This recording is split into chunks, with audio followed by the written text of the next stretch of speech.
In the mists of ancient Japan, where mountains pierce the clouds and cherry blossoms drift like snow upon the wind, there lived warriors whose very names would echo through the corridors of time. These were the samurai, the sword-bearing servants of honor, whose story begins not with the clash of steel, but with the gentle whisper of changing seasons, across a land both beautiful and terrible in its isolation.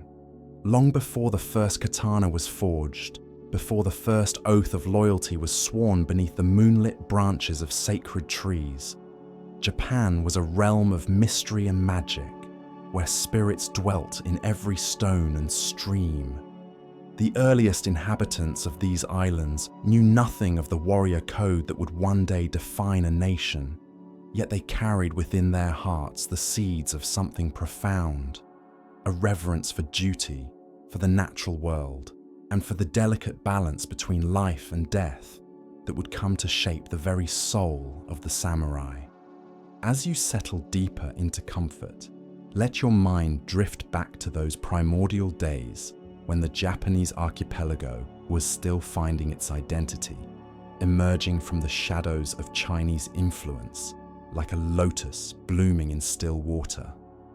The year was somewhere in the mists of the 8th century, and the imperial court at Nara was a place of silk and ceremony, where nobles composed poetry by candlelight, while beyond the palace walls, the real power of Japan was slowly stirring in the provinces.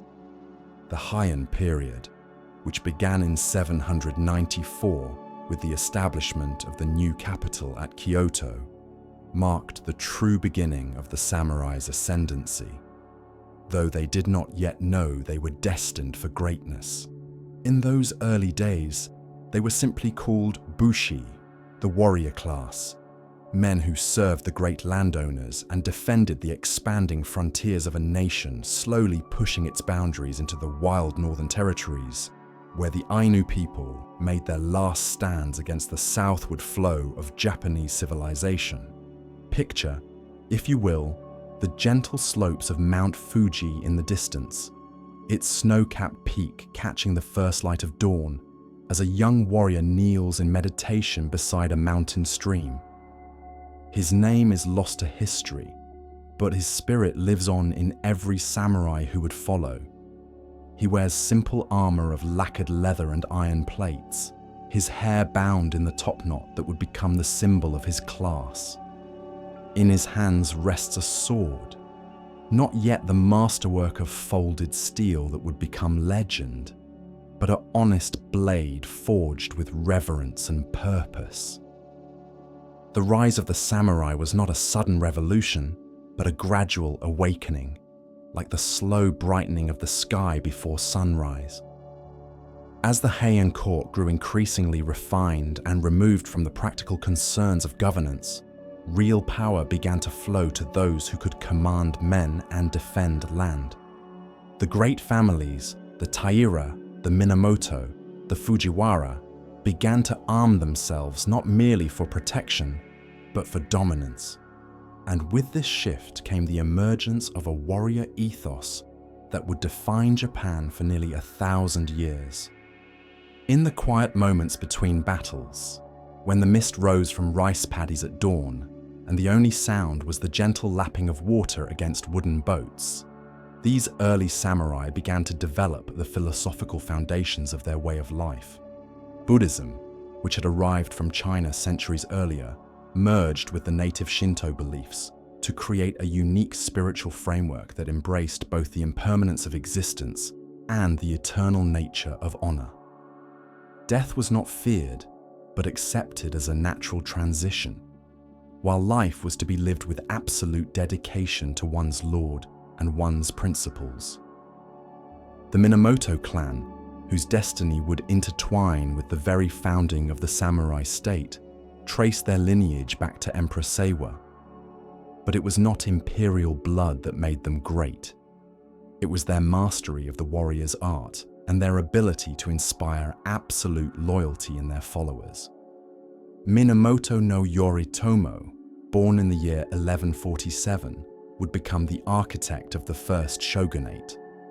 But his path to power was paved with sorrow and hardship that would have broken lesser men. As the night deepens and your breathing grows more rhythmic, imagine the young Yoritomo in exile, banished to the remote Izu Peninsula after his father's defeat in the Heiji Rebellion of 1159.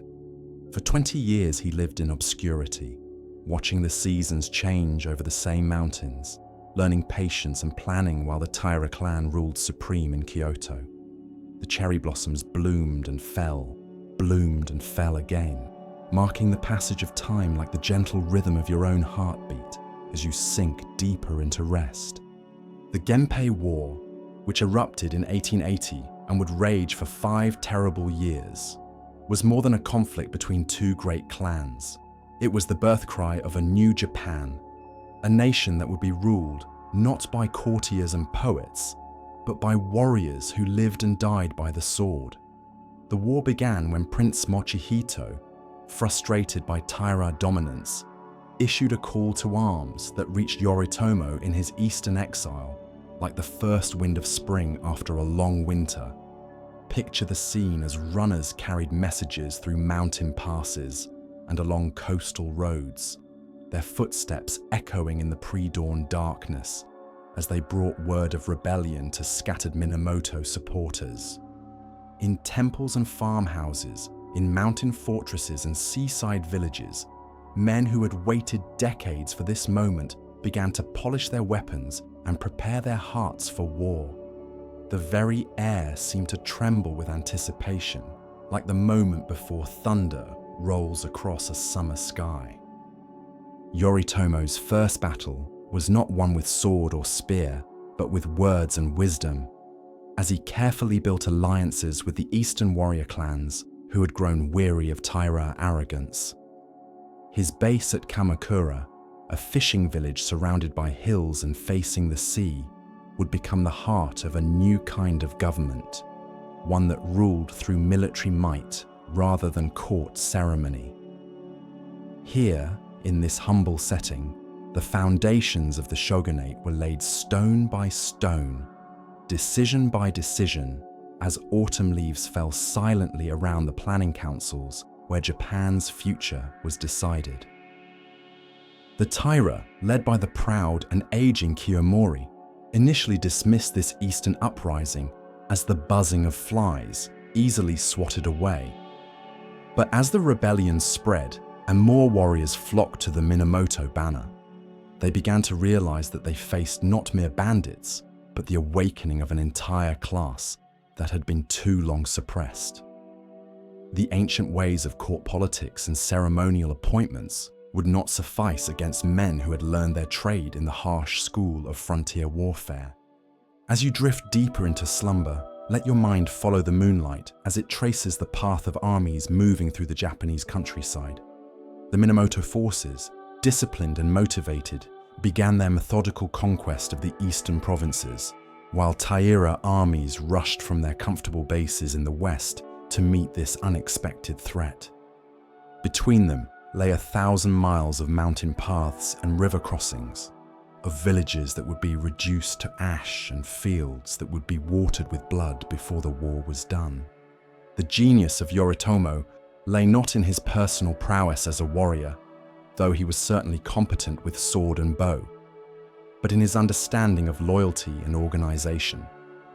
Unlike the Taira, who relied heavily on their connections to the imperial court, Yoritomo built his power on direct personal relationships with his followers. Each warrior who joined his cause was bound to him not by abstract concepts of imperial service, but by oaths of personal loyalty that created an unbreakable chain of command stretching from the humblest foot soldier to the supreme commander himself. His younger brother, Minamoto no Yoshitsune, possessed the martial gifts that Yoritomo himself lacked. Where Yoritomo was calculating and patient, Yoshitsune was intuitive and bold, a natural tactician whose very presence on a battlefield could inspire ordinary men to extraordinary deeds. Together, the brothers represented the dual nature of successful leadership, the careful planner and the brilliant executor, the steady hand and the flashing sword. The battles of the Gempei War unfolded like scenes from an epic poem, each engagement adding another verse to the growing legend of samurai valor.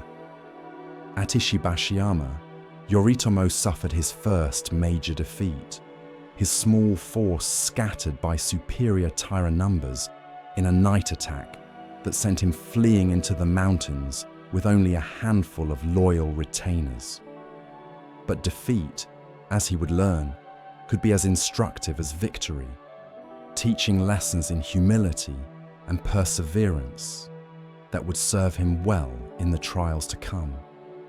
The rhythm of war in medieval Japan was different from the massive campaigns of continental armies. Battles were often decided by small groups of elite warriors, samurai who had trained from childhood in the arts of mounted archery and swordplay. These men were not mere soldiers, but aristocrats in their own right, landowners and leaders who brought their own followers to battle and expected to be treated with the respect due to their station. When they met in combat, it was often preceded by formal challenges and declarations of lineage, as if the battlefield were merely an extension of the court itself. At the Battle of Fujigawa in 1180, the Taira forces were so unnerved by the sound of waterbirds taking flight that they fled without engaging the enemy, an incident that passed into legend as an example of how the mighty could be brought low by their own fears and guilty consciences. The story spread throughout Japan like ripples on a still pond, encouraging Minamoto supporters and demonstrating that the supposedly invincible Taira were, after all, merely mortal men who could be defeated by superior morale and tactical skill. As the seasons turned and the war continued, the conflict began to take on an almost ritualistic quality, as if the entire nation were engaged in a vast ceremony of purification through violence. Temples burned and were rebuilt, crops were trampled and replanted, and through it all, the samurai code of conduct began to crystallize into the formal structure that would govern warrior behavior for centuries to come. Honor was valued above life itself, loyalty above personal gain, and death in battle was considered the most glorious fate that could befall a warrior. The siege of Nara in 1180 marked a particularly dark chapter in the war's progression, as Taira forces, frustrated by their inability to bring the Minamoto to decisive battle, turned their fury on the ancient capital and its Buddhist temples. The great Todaiji, with its massive bronze Buddha, was reduced to smouldering ruins, an act of sacrilege that shocked even hardened warriors and turned many neutral parties against the Taira cause. The flames that consumed the temple seemed to many observers like a judgment from heaven itself, a sign that the old order was truly passing away. Yoshitsune's tactical brilliance began to manifest itself most clearly in the campaign of 1884, when he led a daring assault on the supposedly impregnable Taira position at Ichinotani. Using a route so treacherous that the enemy had left it unguarded, considering it impassable to horses, Yoshitsune led a picked force down a nearly vertical cliff face in a dawn attack that caught the Taira completely by surprise. The psychological impact of this victory was as important as its strategic value, demonstrating that no position was truly safe from determined samurai willing to risk everything for victory. The gentle lapping of waves against the shore at Yashima provides a soothing backdrop to this tale of ancient warfare, as you allow your mind to drift with the tide. Here, in 1185, Yoshitsune again displayed his mastery of unconventional tactics, leading a small force across treacherous waters to attack what the Taira had believed to be a secure island fortress. The battle itself was marked by individual combats between famous warriors, each seeking to add to his reputation through displays of skill and courage that would be remembered in poem and song long after their deaths. The archery duel between Nasu no Yoichi and a Taira fanbearer became one of the most celebrated episodes of the entire war, as the young Minamoto warrior, barely out of his teens, successfully struck a small fan held aloft on a Taira ship, with a single arrow shot from horseback at an almost impossible distance. The shot was so remarkable that even enemy warriors applauded his skill, recognizing in that moment the fundamental samurai appreciation for martial excellence that transcended clan loyalties and personal animosities. As the war drew toward its climax, the Taira found themselves increasingly isolated, their land-based power broken, and their forces confined to a handful of ships in the inland sea. The final confrontation at Daimyō in 1185 would be remembered as one of the most decisive battles in Japanese history, a naval engagement that ended not just a war, but an entire way of life. The Taira, who had once seemed as permanent as the mountains themselves, were about to discover that even the mightiest clan could be swept away by the inexorable currents of historical change. The battle itself began in the early morning hours as the two fleets maneuvered for position in the narrow straits between Honshu and Kyushu. The Taira, despite their weakened condition, still possessed formidable naval expertise and initially held the advantage of wind and tide. Their ships, filled with warriors who had grown up fighting on the sea, seemed to dance across the waves as they unleashed volleys of arrows at their approaching enemies. But the Minamoto had learned much during their years of warfare, and they brought to this final encounter not just courage, but careful planning and superior numbers. Yoshitsune, commanding from the lead ship of the Minamoto fleet, had studied the patterns of tide and current in these waters until he knew them as intimately as a farmer knows his own fields. When the tide turned, as he had calculated it would, the advantage shifted to his forces, and what had begun as a Taira victory slowly transformed into a rout. Ship after ship of the once proud clan was boarded and captured, their warriors choosing death over the dishonor of surrender. The end came with terrible swiftness, as the remaining Taira leaders, seeing that all was lost, chose to follow the ancient path of honor rather than face capture. The Emperor Antoku, still a child, was carried beneath the waves by his grandmother, who told him that there was another, more beautiful palace beneath the sea where they would live forever in peace. One by one, the greatest names of the Taira clan followed their emperor into the depths, their heavy armor dragging them down to join the countless souls who had already found their rest in the embrace of the ocean. With the Taira destroyed and their rivals eliminated, Yoritomo stood alone as the supreme military authority in Japan, but his triumph was tempered by a growing awareness of the loneliness that comes with absolute power. The bonds of brotherhood that had sustained him through the long years of struggle began to fray as former allies became potential rivals, and even his own family members appeared to threaten his position. The very success that had made him shogun would ultimately isolate him from all human connection except the cold comfort of unquestioned authority. The establishment of the Kamakura Shogunate in 1292 marked the formal beginning of military rule in Japan, but the true transformation had been taking place gradually throughout the war years as power shifted from the imperial court to the warrior class. Yoritomo's government was elegantly simple in its structure, relying on personal loyalty rather than elaborate bureaucracy to maintain order and collect taxes. Samurai who had proven themselves in battle were rewarded with lands and positions, creating a self-perpetuating system where military service was both the path to advancement and the foundation of social order.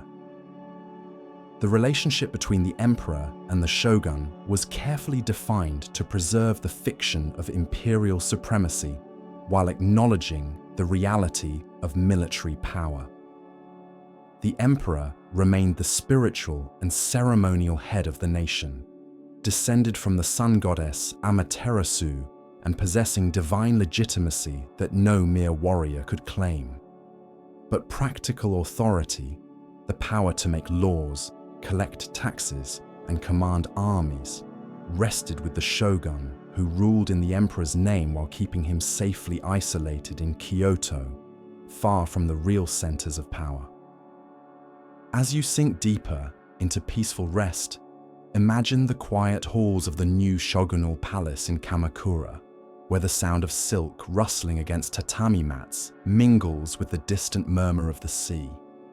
Here, in rooms lit by paper lanterns and decorated with simple arrangements of flowers and branches, the future of Japan was decided by men who valued directness over eloquence and results over ceremony.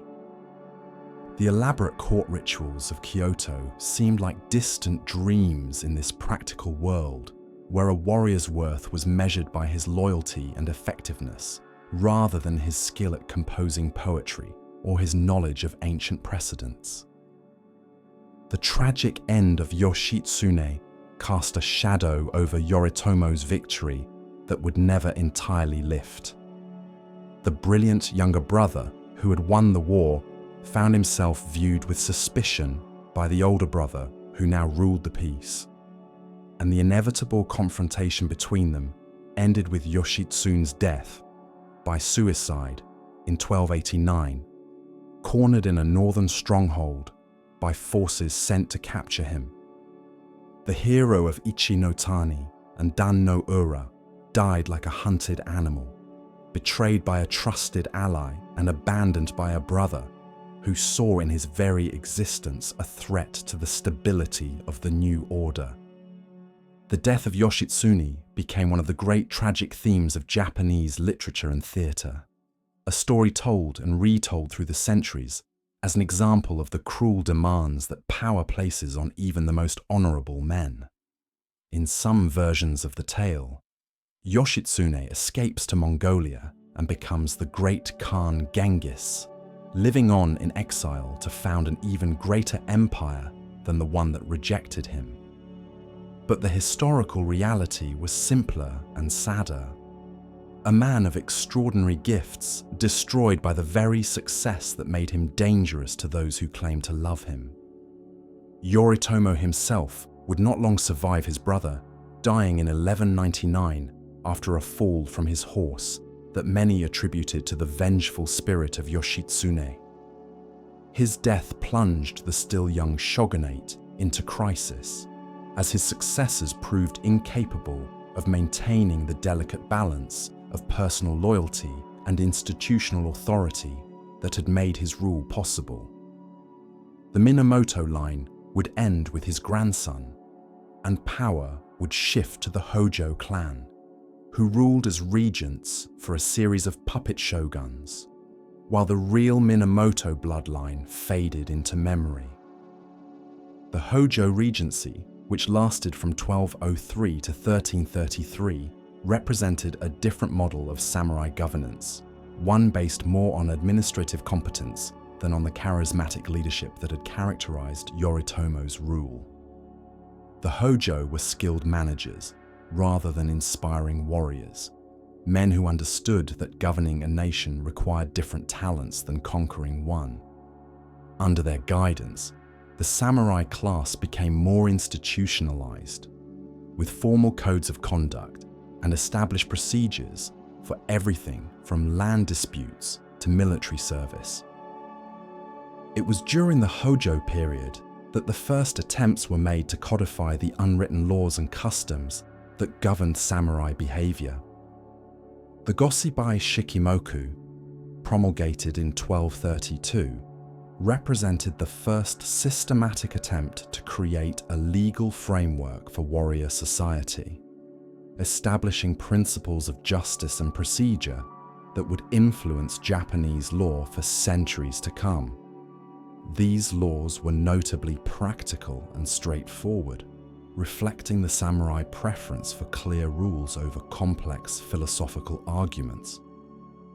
The Mongol invasions of 1274 and 1281 provided the first major test of the Hojo system and demonstrated both the strengths and weaknesses of the samurai military tradition.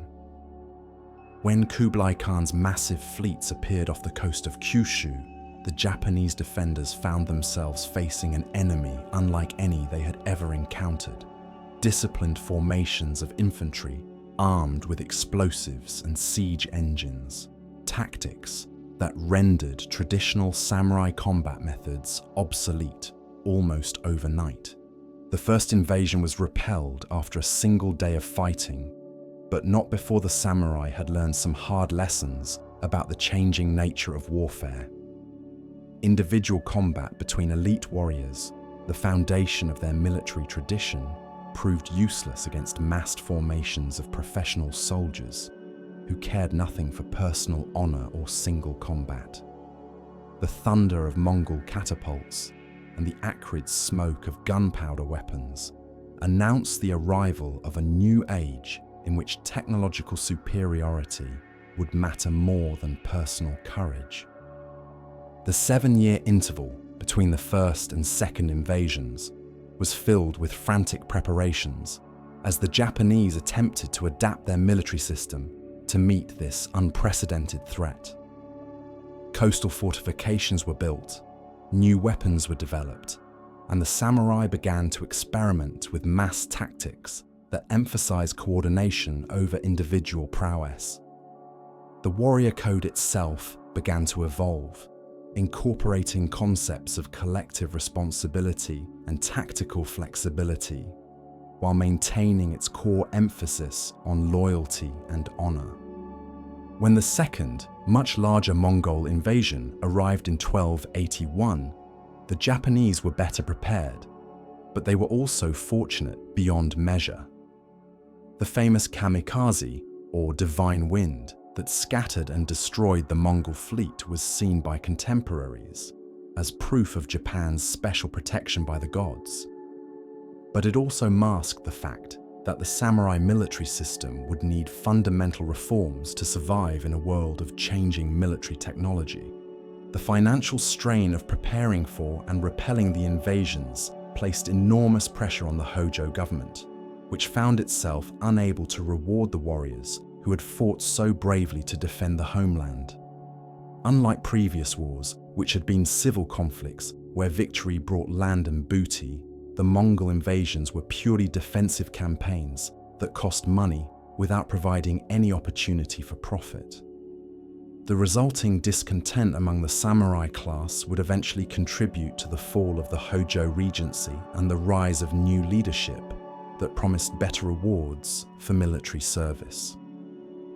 As the 13th century drew to a close and the 14th began, signs of change were visible throughout Japanese society, like the first hints of spring in the depths of winter. The old certainties of the early Kamakura period were giving way to new complexities as trade with the continent increased and foreign ideas began to influence Japanese culture. Buddhism, which had long been primarily a religion of the elite, began to spread among the common people through the efforts of charismatic teachers who preached salvation through simple faith rather than complex ritual. The rise of Zen Buddhism during this period had a particularly profound impact on samurai culture, offering a philosophical framework that seemed perfectly suited to the warrior mentality. Zen's emphasis on direct experience over intellectual understanding, its acceptance of death as part of life, and its focus on discipline training appealed strongly to men whose lives were dedicated to martial pursuits. The meditation halls of Zen temples became favorite retreats for samurai seeking to cultivate the mental discipline that was as important as physical skill in the warrior's art. The legendary swordsmith Masamune, whose blades were said to possess almost supernatural sharpness and beauty, worked during this period, creating weapons that were as much works of art as instruments of war. The process of forging a samurai sword became a spiritual exercise, involving purification rituals and prayers that transformed the act of metalworking into a form of meditation.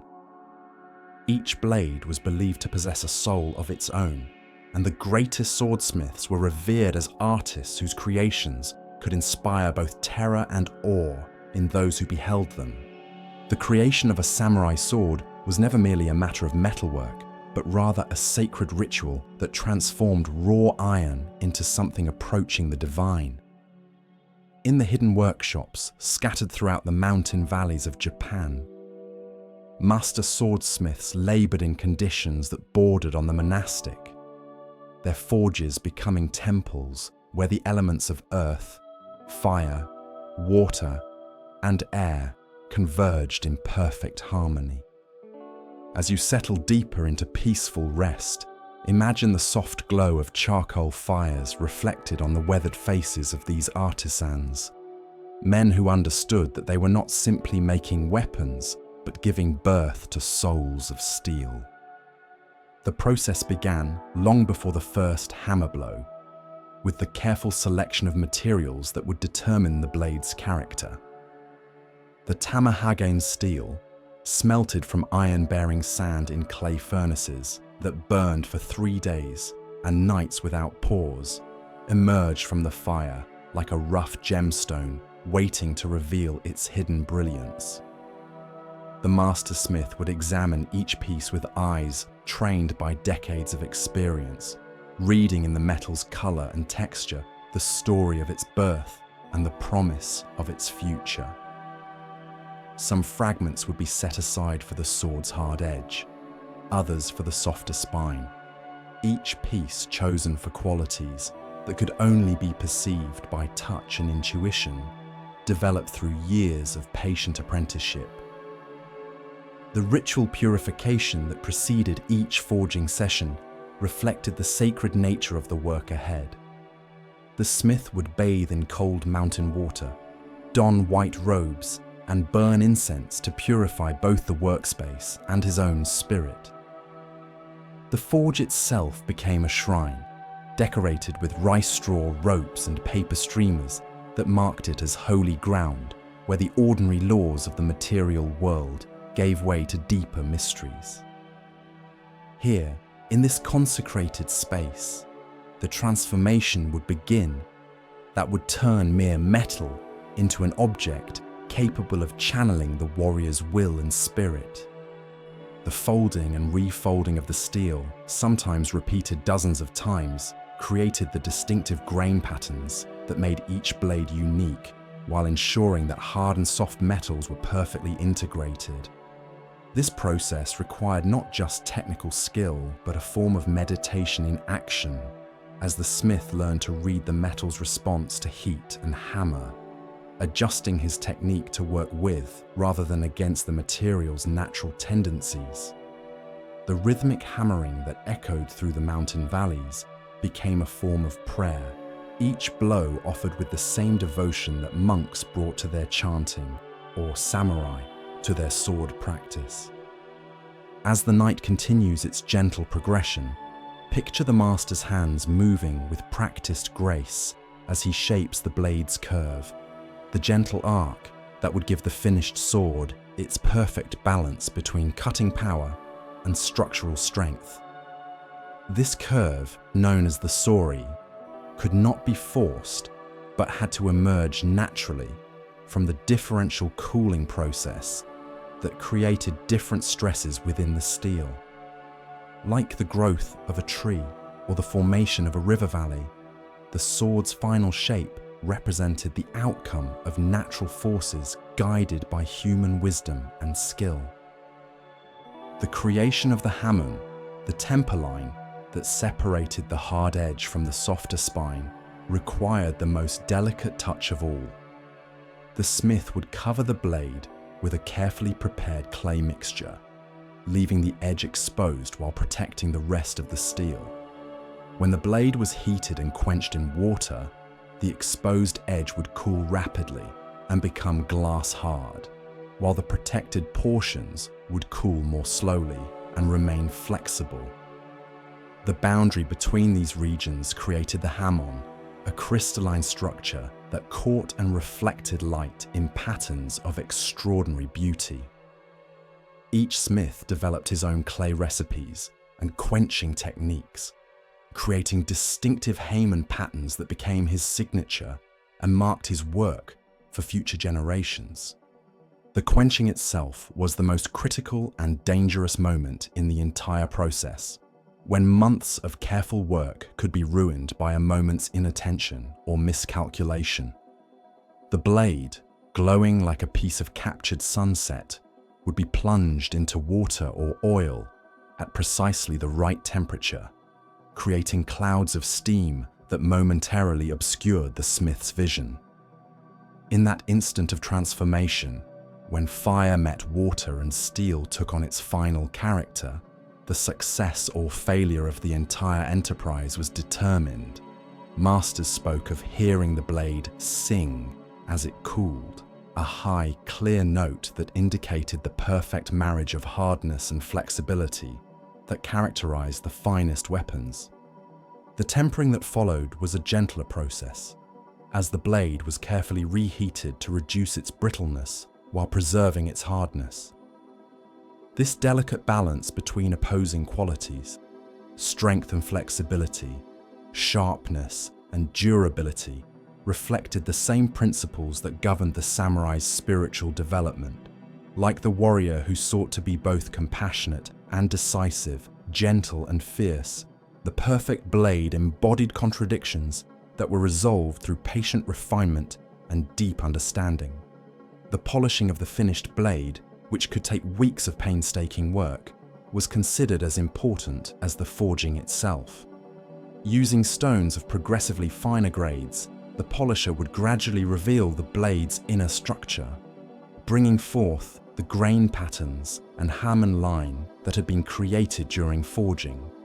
This process was as much about spiritual purification as physical perfection, as each scratch and imperfection was carefully removed to reveal the sword's true nature.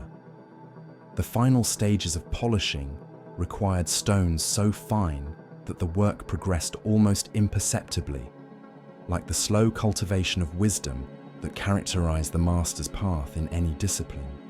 The completed sword was far more than a weapon. It was a repository of the smith's skill, devotion, and spiritual understanding, a physical manifestation of principles that governed all forms of creation and mastery.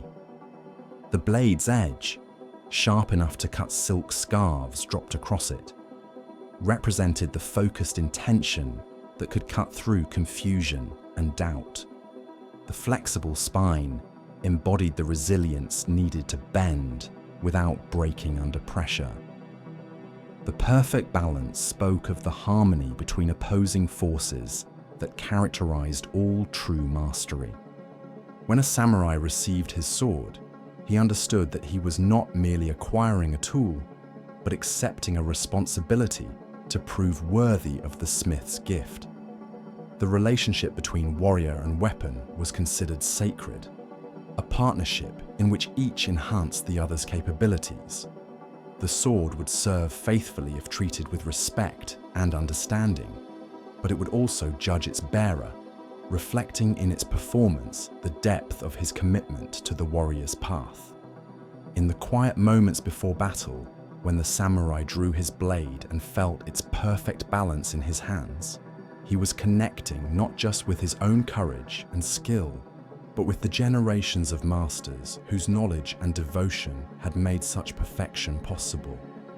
The growing sophistication of samurai culture during the late Kamakura period is evident in the emergence of new forms of artistic expression that combined martial and aesthetic elements. The tea ceremony, flower arrangement, and other cultural pursuits that would later become central to Japanese civilization began to develop during this time, as warriors sought to cultivate refinement alongside martial prowess. The ideal samurai was no longer simply a skilled fighter, but a complete human being capable of appreciating beauty and creating harmony in all aspects of life.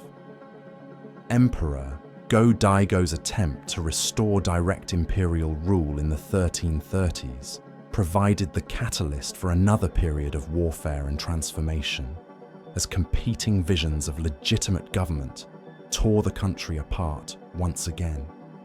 The emperor's rebellion against the Hojo regency attracted support from samurai who felt that the military government had grown too comfortable and bureaucratic, losing touch with the warrior values that had originally justified its existence.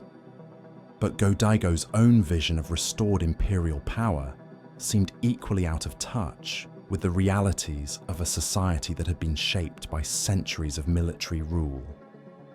The complex conflict that followed, involving multiple claimants to both the imperial throne and the shogunal office, demonstrated how thoroughly the samurai class had penetrated Japanese society. No longer was this simply a struggle between a few great clans.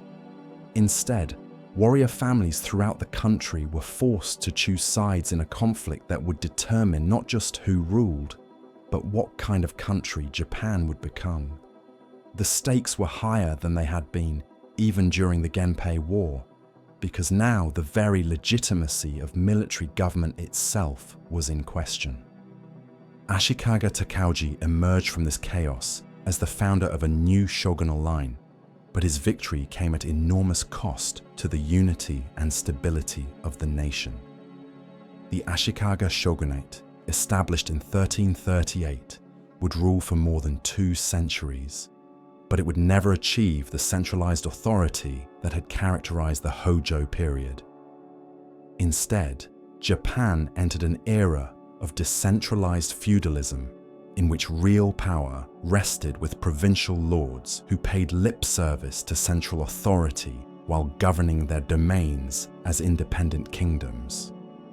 The Muromachi period, named after the district of Kyoto where the Ashikaga established their headquarters, saw the full flowering of samurai culture, but also the beginning of its transformation into something quite different from the austere warrior society of the early Kamakura era. The shoguns themselves became patrons of the arts, surrounding themselves with poets, painters, and musicians who created works of exquisite beauty that still inspire wonder today. The famous rock garden of Rionji, with its 15 carefully placed stones that seem to float in a sea of raked gravel, embodies the Zen aesthetic that became so central to samurai culture during this period. But beneath the surface refinement, the foundations of order were slowly crumbling as local strongmen accumulated power and independence. The shugo, or provincial governors appointed by the shogun, began to act more like independent rulers than appointed officials, establishing their own armies and collecting taxes for their own use, rather than forwarding them to the central government. This gradual decentralization would eventually lead to the complete breakdown of central authority and the beginning of the Sengoku period, an age of constant warfare that would last for more than a century. As you drift deeper into the realm of dreams, let your mind wander through the moonlit gardens of Kyoto, where the sound of water flowing over stone mingles with the distant chanting of Buddhist monks beginning their pre-dawn prayers. The beauty of this world seems almost ethereal, as if it existed outside of time itself, suspended between the earthly concerns of politics and war and the eternal verities of art and spiritual understanding. Yet, even in this peaceful setting, the underlying tensions that would soon tear Japan apart were already building like storm clouds on the horizon. The Onin War, which began in 1467 as a succession dispute within the Ashikaga family, but quickly escalated into a general conflict involving most of the major samurai clans, marked the effective end of centralized government in Japan. For 11 years, armies ravaged the countryside while Kyoto itself became a battlefield where ancient temples and palaces were reduced to ash and rubble. When the fighting finally ended, no one could claim victory, but everyone could see that the old order had been irreparably damaged. The aftermath of the Onin War ushered in the Sengoku period, the age of warring states, when Japan fragmented into dozens of independent domains ruled by Daimyō, who recognized no authority higher than their own ambition. This was both the nadir and the apogee of samurai culture, a time when the warrior class achieved complete political dominance, but at the cost of national unity and stability. The constant warfare of this era produced some of the most skilled and ruthless military leaders in Japanese history, men who understood that survival depended on adaptability and that traditional notions of honor might have to be modified to meet the demands of practical necessity.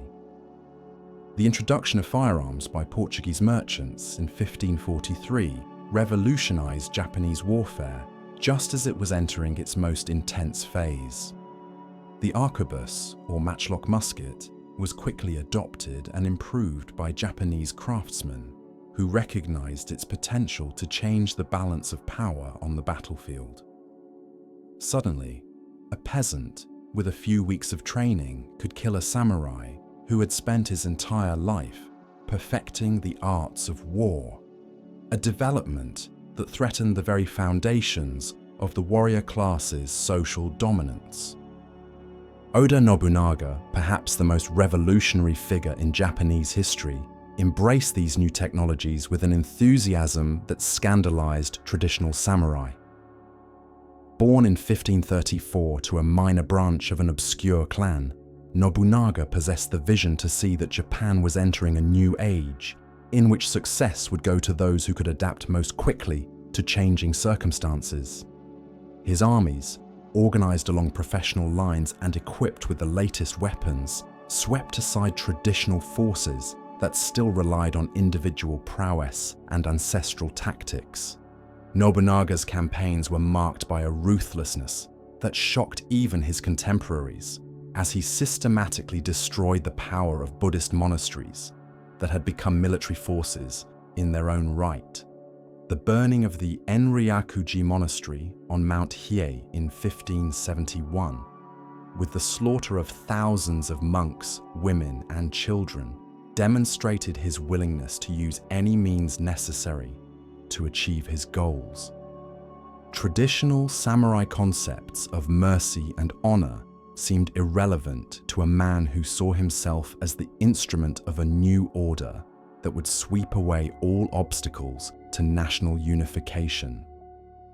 The tactical innovations introduced by Nobunaga's generals, particularly in the coordination of different types of units and the use of fortifications, represented a fundamental departure from traditional Japanese military practice. Instead of the individual duels and small-scale skirmishes that had characterized earlier warfare, battles became massive affairs involving thousands of soldiers organized into disciplined formations. The samurai, once the undisputed masters of the battlefield, found themselves reduced to the role of officers in armies increasingly dominated by common-foot soldiers. Yet even as the military role of the samurai was being transformed, their cultural influence was reaching new heights. The aesthetic principles developed during centuries of warrior rule, the appreciation for simplicity, the acceptance of impermanence, the integration of martial and artistic skills, were becoming fundamental aspects of Japanese civilization. The tea ceremony, practiced by warriors as a form of spiritual discipline, evolved into an elaborate cultural institution that embodied the samurai ideals of harmony, respect, purity, and tranquility. Toyotomi Hideyoshi, Nobunaga's successor, represented the ultimate contradiction of the samurai age, a man of humble peasant origins who rose to become the supreme military leader of Japan while maintaining the fiction that he was merely continuing the work begun by his predecessor. his unification campaigns of the 1580s demonstrated both the effectiveness of the new military methods and the enduring appeal of traditional warrior values, as he combined innovative tactics with appeals to honor and loyalty that resonated with samurai throughout the country. The rigid class system that Hideyoshi established in the 1590s, separating samurai from farmers, artisans, and merchants, represented an attempt to preserve samurai privileges while acknowledging the changed realities of military organization. By forbidding members of other classes from carrying swords and restricting samurai from engaging in trade or agriculture, he hoped to maintain the warrior class as a distinct military elite, while preventing the kind of social mobility that had characterized the chaotic Sengoku period. Hideyoshi's invasions of Korea in 1592 and 1597 provided the samurai with their first opportunity to test their skills against foreign enemies since the Mongol invasions 3 centuries earlier. But the results demonstrated how much Japanese military practice had diverged from continental norms. The long siege warfare that characterized the Korean campaigns revealed both the strengths and weaknesses of the Japanese system, as individual samurai heroism proved less effective than disciplined teamwork and superior logistics. The death of Hideyoshi in 1598 precipitated another succession crisis that would be resolved in the most decisive battle in Japanese history. The Battle of Sekigahara, fought on October 21st, 1600, lasted only 6 hours but determined the fate of Japan for the next 2.5 centuries. Tokugawa Ieyasu, the victor of this engagement, possessed the patience and strategic vision that his predecessors had lacked, understanding that true victory required not just military success, but the construction of a political system capable of maintaining peace over the long term. The establishment of the Tokugawa Shogunate in 1603 marked the beginning of the Edo period, an era of unprecedented peace and stability that would fundamentally transform the role of the samurai in Japanese society. No longer needed as warriors, the samurai became bureaucrats and administrators, their swords now purely ceremonial symbols of a class privilege that was increasingly divorced from practical function. The rigid social hierarchy of Tokugawa Japan placed the samurai at the top of the official class system, but their actual power was carefully circumscribed by a government that trusted no one with independent military authority. The great castle towns that arose during the early Edo period became showcase environments where the samurai could maintain their traditional lifestyle while serving the bureaucratic needs of the new state. Edo itself, the shogun's capital, grew into the largest city in the world by the 18th century, its streets filled with samurai whose ancestors had been warriors, but who now spent their days managing rice stipends and filing administrative reports. The contrast between their martial heritage and their peaceful reality created a tension that would persist throughout the Tokugawa period. As the decades of peace stretched into centuries, the samurai increasingly turned to intellectual and artistic pursuits to give meaning to lives that no longer required martial prowess. The study of Confucian philosophy became particularly important as it provided a framework for understanding social hierarchy and moral obligation that justified the samurai's privileged position even when they were no longer performing their original military function.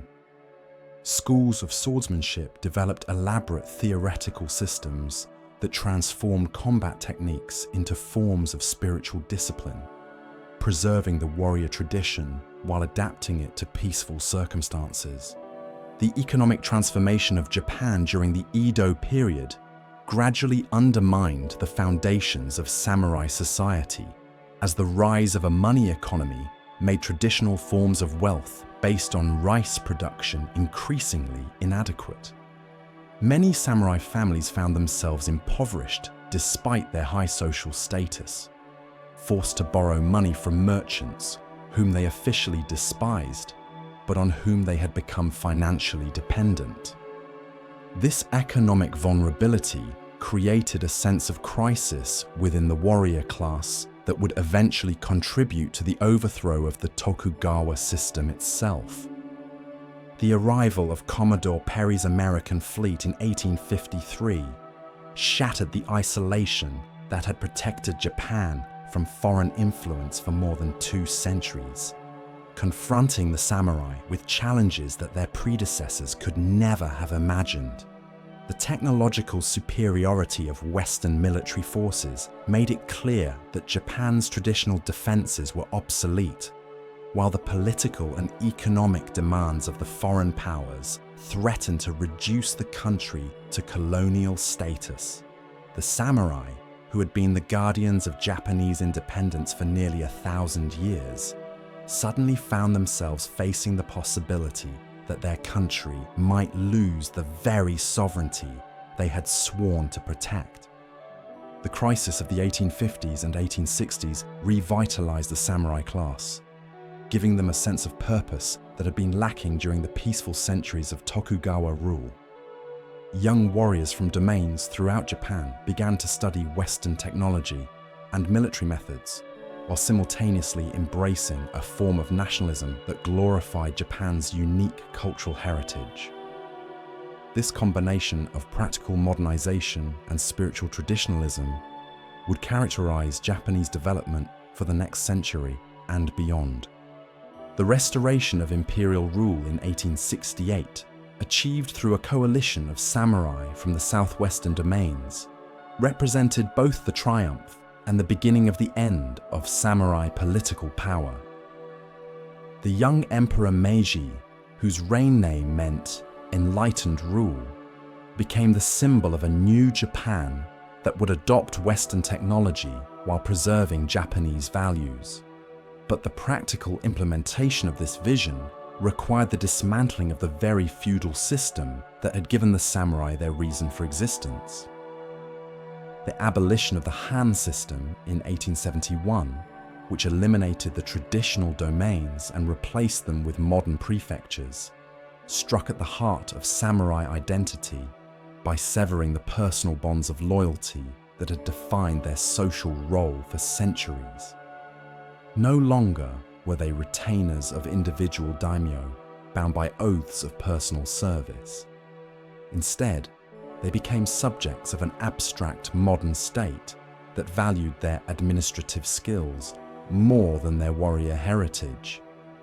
The transformation from feudal retainer to modern citizen represented a fundamental shift in Japanese society that many samurai found difficult to accept. The government's decision to create a modern military force based on universal conscription rather than hereditary warrior service delivered an even more devastating blow to samurai self-conception. The imperial army, organized along European lines and equipped with the latest weapons, made it clear that Japan's defense would no longer depend on the sword-wielding elite who had protected the country for so many centuries. Peasant boys trained for a few months could now outfight samurai who had spent lifetimes perfecting their martial arts, a reality that rendered obsolete not just their military function, but the entire philosophical framework that had justified their privileged position.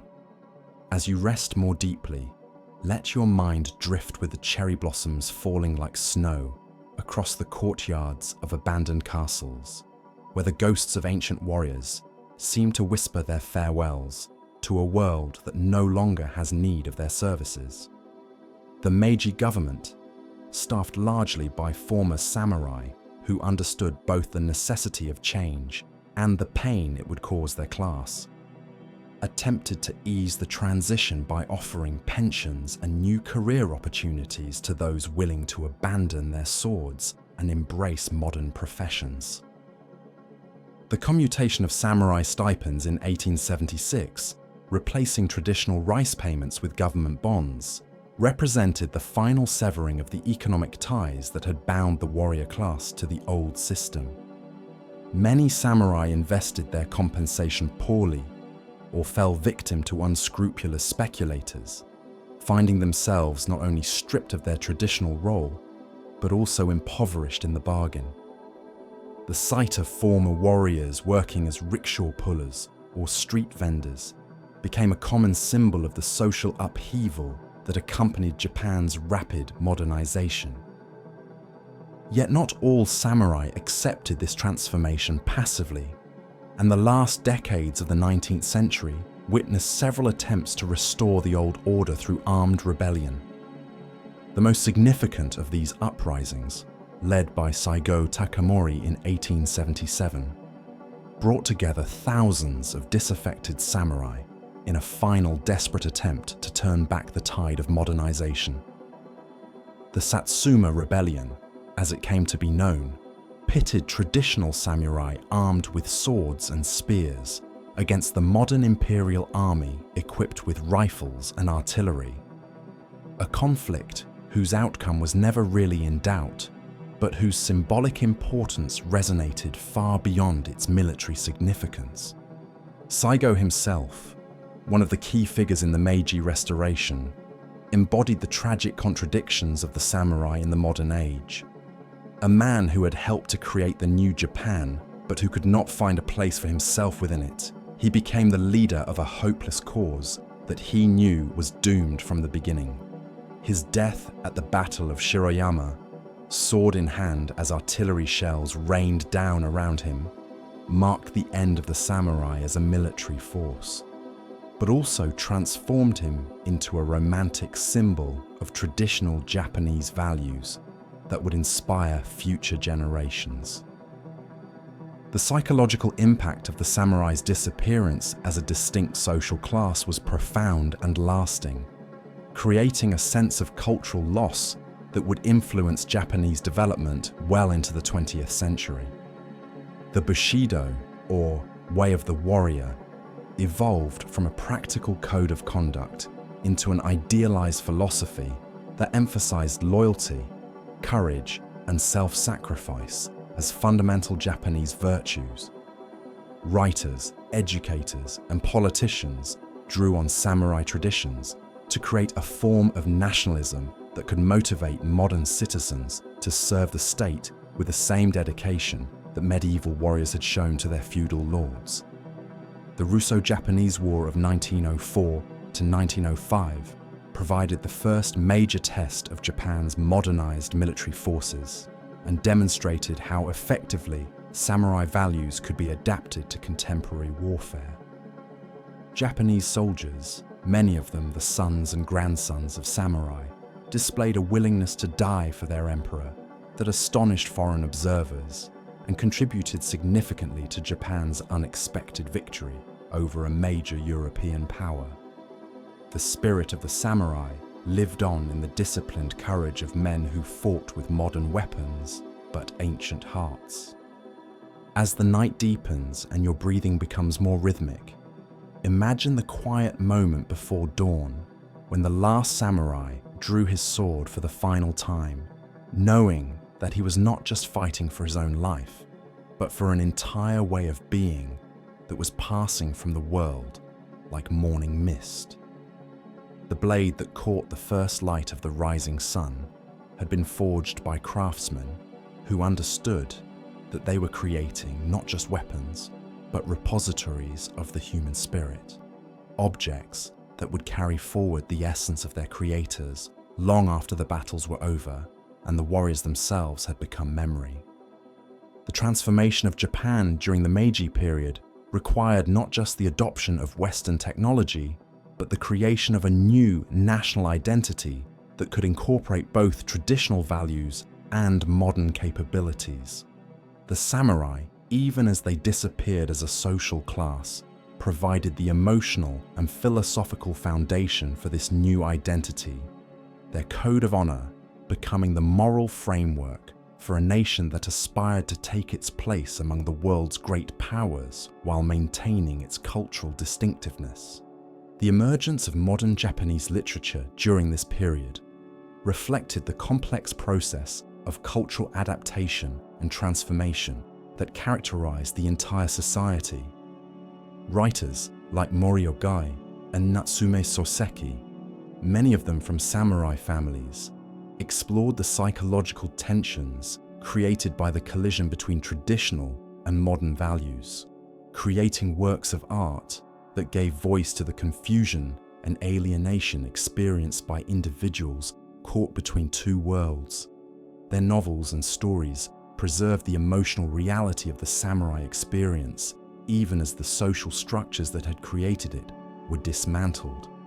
The development of modern Japanese education placed great emphasis on moral instruction that drew heavily on samurai ideals, ensuring that the values of the warrior class would be transmitted to future generations even though the class itself no longer existed.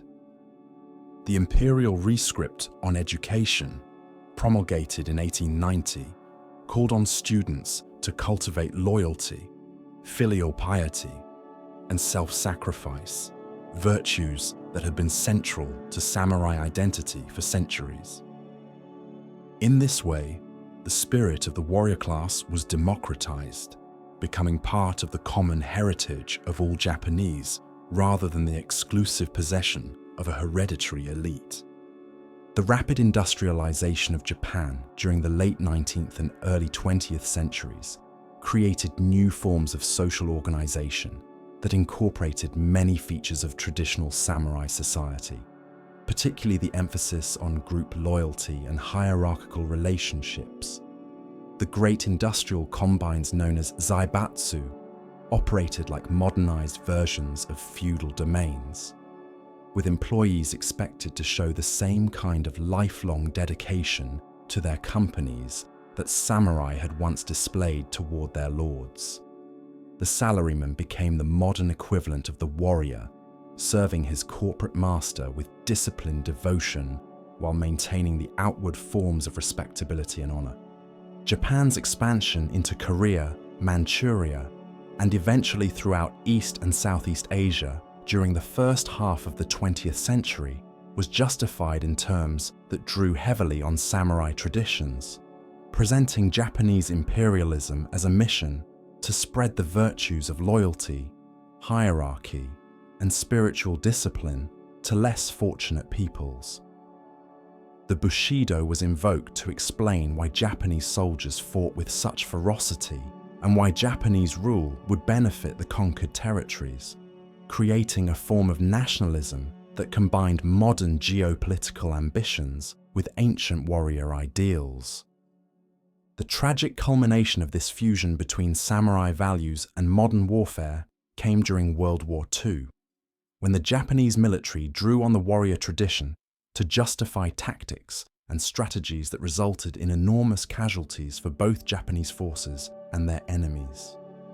The kamikaze attacks, in which young pilots deliberately crashed their aircraft into enemy ships, represented perhaps the ultimate expression of the samurai willingness to sacrifice life for honor. But they also demonstrated how traditional values could be distorted when applied to the mechanized warfare of the modern era. The defeat of Japan in 1945 and the subsequent American occupation created another crisis of identity comparable to the one that had faced the samurai during the Meiji Restoration. Once again, Japan was forced to abandon cherished traditions and adopt foreign ways. But this time, the process was overseen by occupying forces rather than driven by Japanese initiative. The new constitution imposed by the Americans explicitly renounced war as an instrument of national policy, seeming to reject the entire military tradition that had shaped Japanese society for more than a millennium. Yet even in defeat, the samurai legacy continued to influence Japanese development, providing a framework for understanding how honor could be maintained even in the face of overwhelming adversity. The discipline and dedication that had once characterized the warrior class were redirected toward economic reconstruction and peaceful competition, creating the foundation for Japan's remarkable recovery during the post-war period. The salaryman working 14-hour days to rebuild his company was following the same path of selfless service that his samurai ancestors had walked, albeit in pursuit of very different goals. The economic miracle of the 1960s and 1970s represented a form of national redemption that drew heavily on traditional Japanese values while embracing the most advanced forms of modern technology and organization. Japanese companies became famous for their emphasis on quality, loyalty, and continuous improvement, characteristics that reflected the influence of samurai ideals on modern business culture. The warrior's perfectionism and attention to detail found new expression in the manufacturing processes that made Japanese products synonymous with excellence throughout the world. As you drift deeper into the gentle embrace of sleep, let your thoughts turn to the countless ordinary moments that made up the daily life of the samurai. The quiet meditation at dawn, the careful maintenance of weapons and armor, the simple pleasure of sharing tea with a trusted friend. These moments, repeated countless times across the centuries, created a way of life that valued discipline, beauty, and human connection in equal measure, a legacy that continues to influence Japanese culture even in our modern age. The global fascination with samurai culture that emerged during the late 20th century reflected a widespread hunger for the kind of meaning and purpose that the warrior tradition seemed to offer. Films, novels, and martial arts schools around the world drew inspiration from samurai ideals, often romanticizing and simplifying a complex historical reality, but nevertheless demonstrating the enduring appeal of a way of life that emphasized honor, loyalty, and spiritual development over material success. The practice of traditional Japanese martial arts experienced a remarkable revival during this period, as people throughout the world sought to understand the physical and philosophical principles that had shaped the samurai approach to combat. Kendo, Kyudo, and other martial disciplines became vehicles for transmitting not just fighting techniques, but the deeper spiritual insights that had always been central to warrior training. The dojo became a modern temple where ancient wisdom could be encountered and experienced by contemporary seekers. The preservation of samurai artifacts and traditions became a matter of national pride in Japan, with museums, cultural centers, and educational institutions working to ensure that future generations would understand the significance of their warrior heritage. The great castles were restored. The finest swords were designated as national treasures, and the stories of famous samurai were retold in every medium, from traditional puppet theater to modern anime. The past was carefully maintained as a source of inspiration and identity for a people who had traveled far from their feudal origins, but who still found meaning in the values that had shaped their ancestors. Contemporary Japan continues to grapple with the legacy of the samurai, attempting to honor their contributions while acknowledging the limitations and contradictions of their worldview.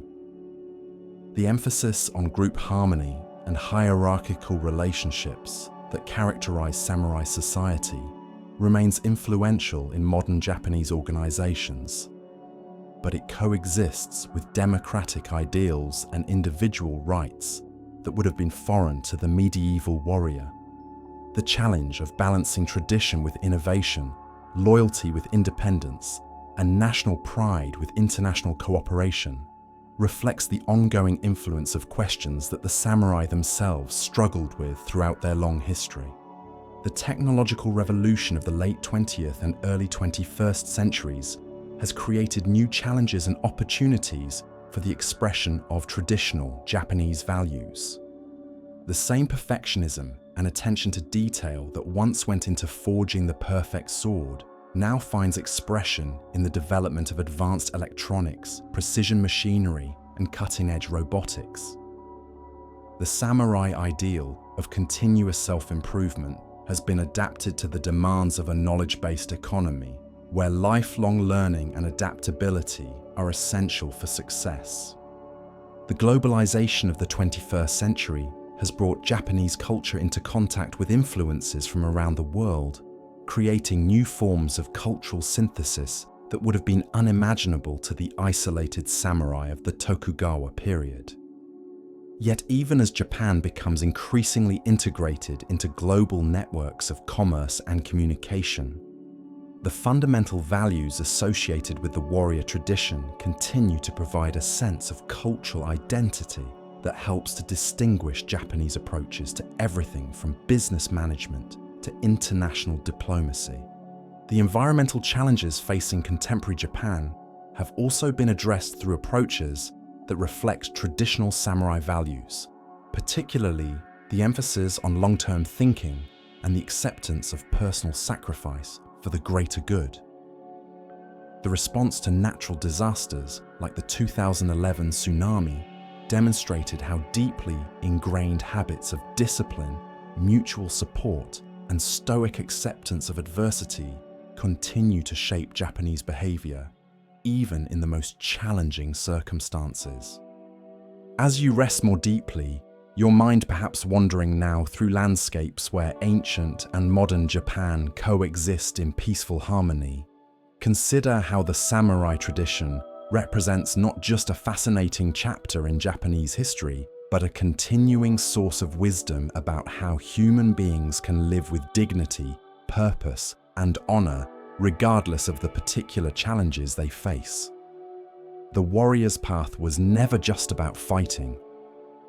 It was about discovering how to be fully human in the face of uncertainty, mortality, and the constant demand for moral choice. The philosophical schools that emerged from samurai culture, particularly Zen Buddhism and the various forms of Bushidō, continue to attract students throughout the world who seek to understand how contemplative practice and ethical action can be integrated into a coherent way of life. The meditation halls where samurai once prepared their minds for battle now welcome people from all walks of life who are struggling with the challenges of modern existence, finding in these ancient practices resources for dealing with stress, uncertainty, and the search for meaning. The artistic traditions associated with the samurai, from the tea ceremony to flower arrangement, from calligraphy to garden design, represent attempts to find beauty and transcendence in the midst of a world characterized by conflict and impermanence. These arts, originally developed as forms of spiritual discipline for warriors, have become part of the global cultural heritage, offering people everywhere opportunities to cultivate the kind of aesthetic sensitivity and emotional balance that the samurai considered essential to their development as complete human beings. The samurai understanding of death as a natural part of life, neither to be feared nor welcomed but simply accepted with equanimity, provides a perspective on mortality that many contemporary people find both challenging and liberating. The warrior's acceptance of the impermanence of all things, including their own existence, allowed them to live with an intensity and focus that transformed even ordinary activities into forms of spiritual practice. This acceptance of transience, far from leading to nihilism or despair, actually enhanced their appreciation of beauty and their commitment to living with integrity and purpose. The loyalty that formed the foundation of samurai society has been reinterpreted in various ways to meet the needs of modern communities and organizations. While the feudal relationships that originally gave this loyalty its context have long since disappeared, the underlying recognition that human beings flourish best when they are connected to something larger than themselves remains relevant to contemporary discussions about civic responsibility, workplace culture, and international cooperation.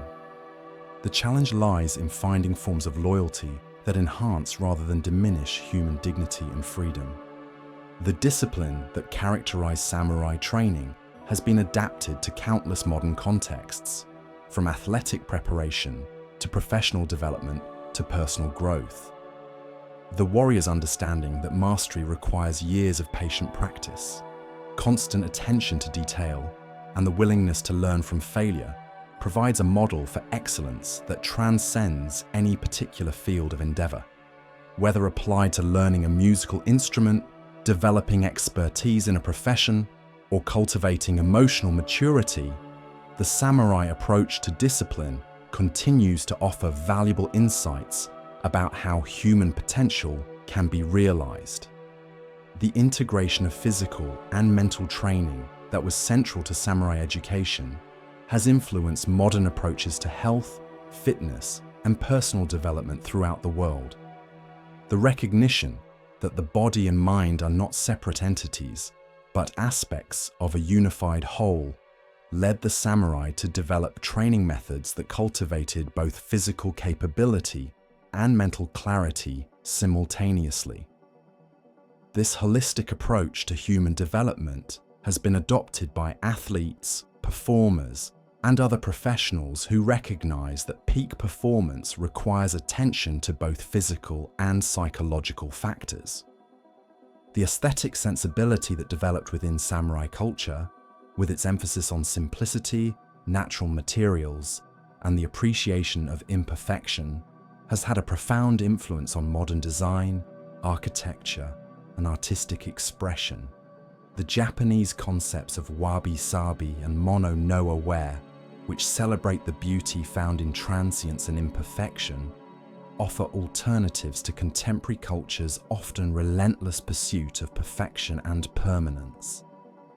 These aesthetic principles, originally developed in the context of warrior culture, have become part of a global conversation about what constitutes authentic beauty and meaningful artistic expression.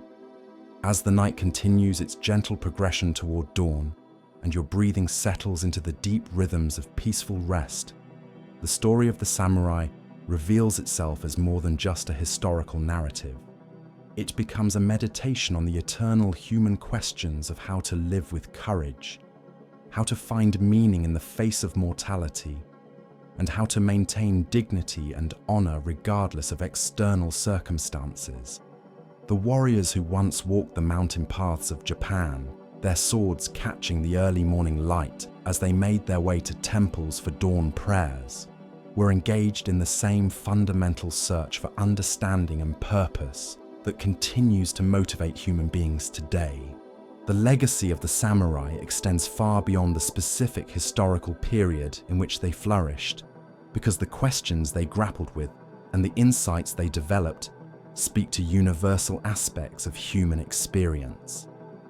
Their emphasis on cultivating inner strength, maintaining ethical standards under pressure, and finding beauty in the midst of conflict offers resources that remain relevant regardless of the particular challenges facing any individual or society.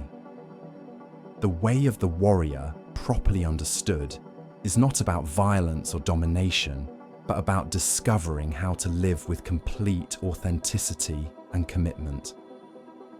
The transformation of Japan from a feudal society dominated by warriors to a modern democracy committed to peace represents one of the most remarkable cultural adaptations in human history.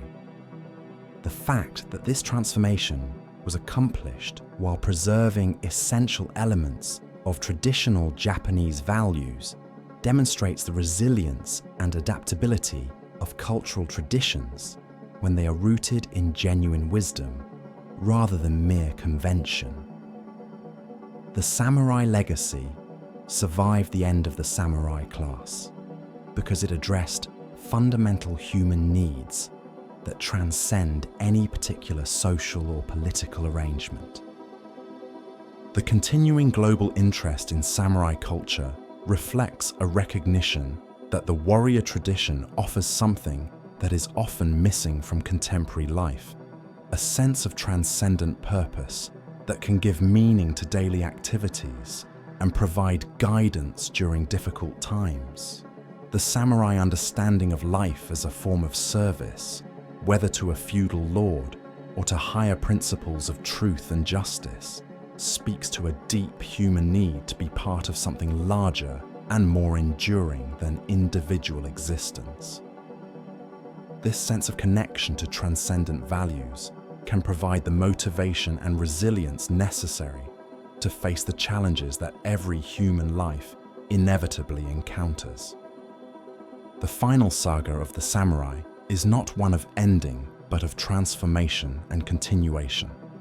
Like the cherry blossoms that fall to nourish the tree that will bloom again the following spring, the samurai class disappeared as a distinct social entity, but left behind a rich heritage of insights, practices, and ideals that continue to flourish in new forms. The spirit that once animated warriors, kneeling in meditation before dawn, battles now inspires artists, teachers, business leaders, and ordinary citizens who seek to live with the same combination of discipline, creativity, and ethical commitment that characterize the greatest samurai of the past. The story of the samurai teaches us that honor is not dependent on external recognition, that courage can be expressed in countless ways beyond physical bravery, and that the highest form of victory is the triumph over one's own limitations and fears.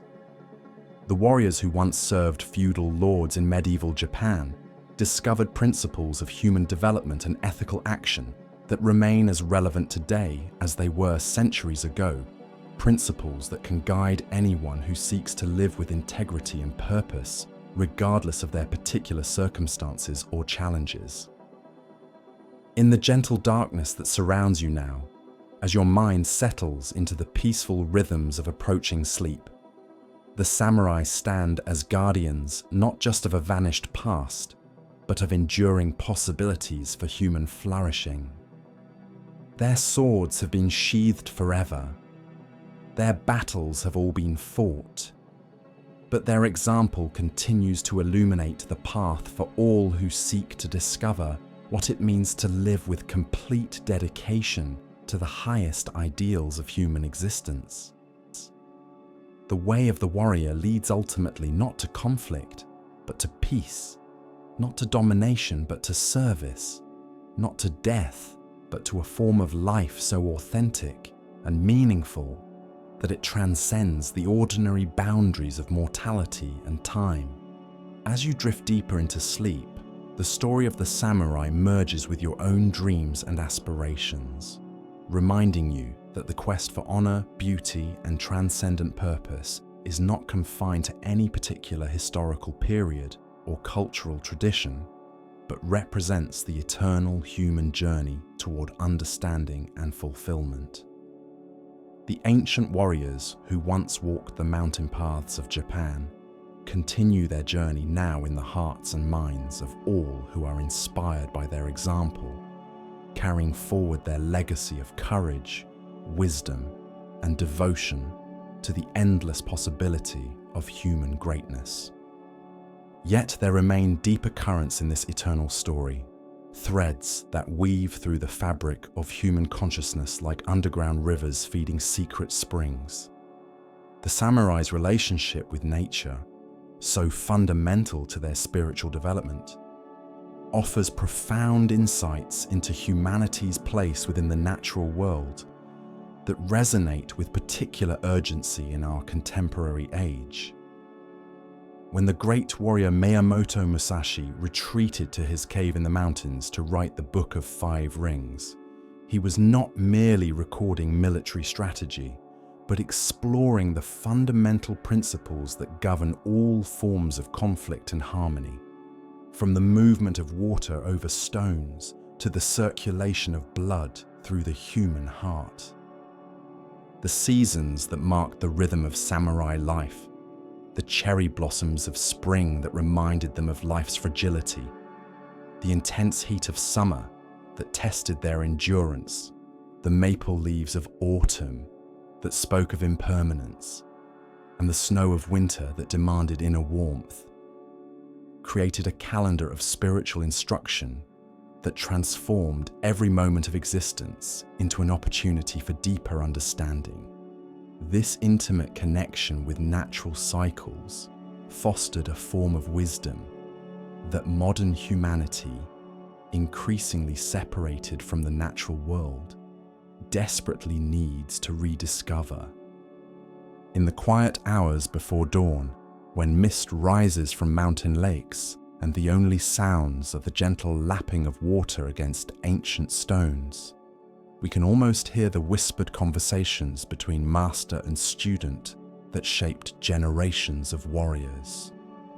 These teachings, passed down not through written texts, but through direct experience and personal relationship, embodied a form of education that recognized the fundamental unity of intellectual, physical, and spiritual development. The master's role was not merely to impart techniques, but to awaken the student's own capacity for insight and self-discovery. The dojo, or training hall, represented far more than a place to practice martial arts. It was a sacred space where the boundaries between teacher and student, self and other, individual and universal consciousness gradually dissolved through dedicated practice. The bowing that began and ended each training session was not mere ceremony, but a recognition of the divine spark present in every being, an acknowledgement that true mastery comes not from domination, but from humble service to something greater than personal ambition. As your breathing deepens and your mind settles into the gentle rhythms of approaching sleep, consider the profound silence that pervaded the greatest moments of samurai practice. This was not the empty silence of absence, but the pregnant silence of infinite possibility. The same silence that exists in the space between heartbeats, between thoughts, between the inhalation and exhalation of breath. In this silence, the samurai discovered that the most powerful action often arises from perfect stillness, that the sharpest sword is sometimes the one that remains sheathed. The tea ceremony, which reached its highest development during the age of the samurai, embodied this understanding of action within stillness. Every movement was deliberate and mindful, from the careful cleaning of the tea bowls to the precise measurement of water and tea powder. The ceremony created a temporary world of perfect harmony, where the distinctions between host and guest, servant and master, disappeared in the shared appreciation of simple beauty. The rustic tea house, with its deliberately imperfect materials and studied simplicity, represented an alternative to the elaborate displays of wealth and power that characterized much of feudal society.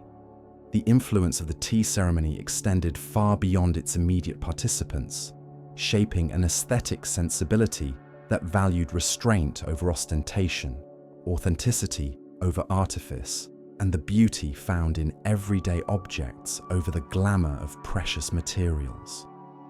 This aesthetic, known as wabi-sabi, became central to Japanese culture and continues to offer an alternative to contemporary materialism's emphasis on novelty and consumption. The tea master's ability to find profound beauty in a simple bamboo ladle or a rough ceramic bowl demonstrates a form of perception that can transform any environment into a source of wonder and inspiration. The gardens created for samurai meditation represent another profound expression of their understanding of the relationship between human consciousness and the natural world. These carefully composed landscapes, with their arrangements of rocks, water, and carefully pruned plants, were designed not merely to please the eye, but to induce specific states of contemplation and insight. The famous rock garden at Ryoanji, with its 15 stones arranged in groups that can never all be seen simultaneously from any single vantage point, embodies the Zen understanding that ultimate reality always exceeds the grasp of ordinary perception. Walking through these gardens in the early morning hours, when dew still clings to the moss and the first light filters through bamboo groves, the samurai learn to see the universe reflected in a single dewdrop, to hear the teachings of all the Buddhas in the sound of water flowing over stone. This cultivation of refined perception was considered as important as physical training, for the warrior who could not perceive subtlety in peaceful surroundings was unlikely to detect the fleeting opportunities that determined victory or defeat in battle. The calligraphy practiced by samurai represented another form of meditation in action, as the brush moving across paper required the same unity of mind, body, and spirit that characterized all their training. Each stroke was an irreversible commitment, demanding the same decisive clarity that marked the drawing of a sword. The great calligraphers among the samurai understood that the beauty of their work lay not in perfect technique, but in the complete presence and authenticity they brought to each moment of creation. Their scrolls, hanging in alcoves decorated with simple flower arrangements, created environments of contemplative beauty that nourished the spirit while training the eye to appreciate subtlety and restraint. The poetry competitions held in samurai households during the long winter evenings fostered a different kind of mental agility, as warriors competed to create verses that captured the essence of a season, an emotion, or a fleeting moment of natural beauty.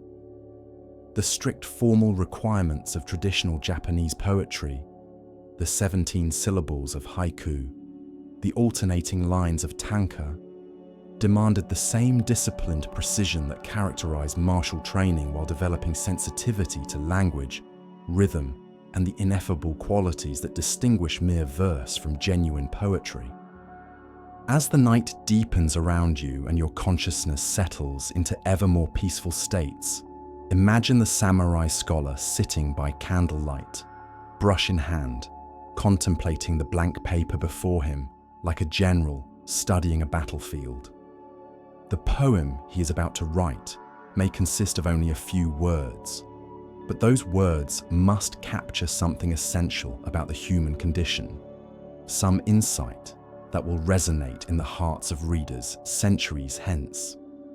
This marriage of warrior discipline with artistic sensitivity created a unique form of expression that honored both the demands of practical action and the requirements of beauty.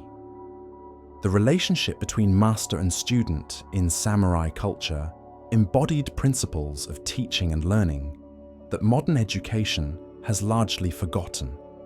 The master's role was not to fill the student's mind with information, but to create conditions that would allow the student's own wisdom to emerge.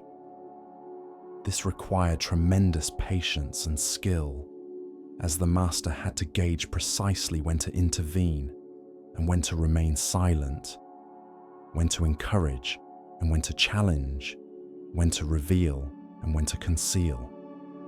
The greatest masters understood that their ultimate goal was to make themselves unnecessary, to so thoroughly transmit their understanding that the student would eventually surpass them. The testing of students took forms that went far beyond simple demonstrations of technique. A master might spend years observing a student's character, noting how he treated servants, how he responded to frustration, how he behaved when he thought no one was watching. The development of technical skill was considered meaningless without corresponding growth in wisdom, compassion, and moral courage. A student might master every sword technique in the curriculum, but still be considered unready for true responsibility if he lacked the inner qualities that would enable him to use his skills wisely.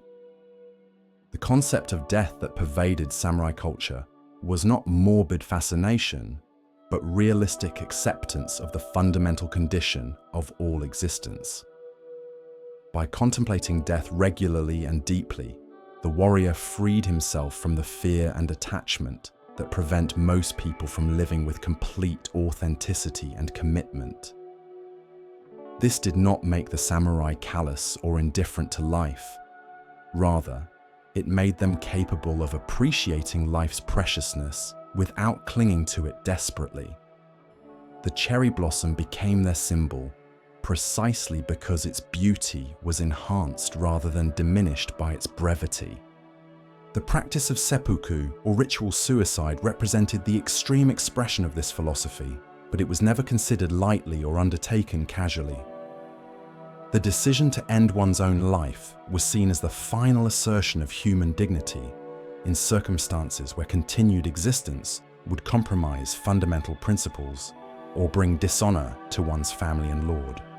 The elaborate ritual surrounding seppuku was designed to transform what might otherwise be seen as an act of despair into a demonstration of spiritual strength and moral clarity. The loyal retainers who sometimes followed their lord in death were expressing not blind fanaticism, but a form of love so complete that individual survival seemed meaningless without the relationship that had given their lives meaning and purpose. These acts of ultimate loyalty, while incomprehensible to many modern sensibilities, embodied the samurai understanding that the highest human fulfillment comes not from pursuing personal happiness, but from complete dedication to something greater than the individual self. The economic aspects of samurai life created unique tensions between spiritual ideals and practical necessities that shaped their character in profound ways. Most samurai lived on relatively modest stipends that required careful management and simple living. Yet their social position demanded that they maintain appearances appropriate to their rank. This tension between limited resources and social expectations fostered habits of frugality and resourcefulness, while discouraging the accumulation of wealth for its own sake. The prohibition against engaging in commerce, while sometimes economically burdensome, freed the samurai from the calculating mentality that trade requires and allowed them to focus on relationships and principles rather than profit and advantage. This separation from commercial concerns was considered essential to maintaining the purity of motive necessary for wise leadership and just decision-making. The merchant's perspective, valuable as it might be in its proper sphere, was seen as fundamentally incompatible with the warrior's calling to serve the common good rather than personal interest. The artistic achievements of the samurai period, from the construction of magnificent castles to the creation of sublime gardens, from the forging of incomparable swords to the development of the tea ceremony, demonstrate how the warrior ethos could inspire excellence in every domain of human activity.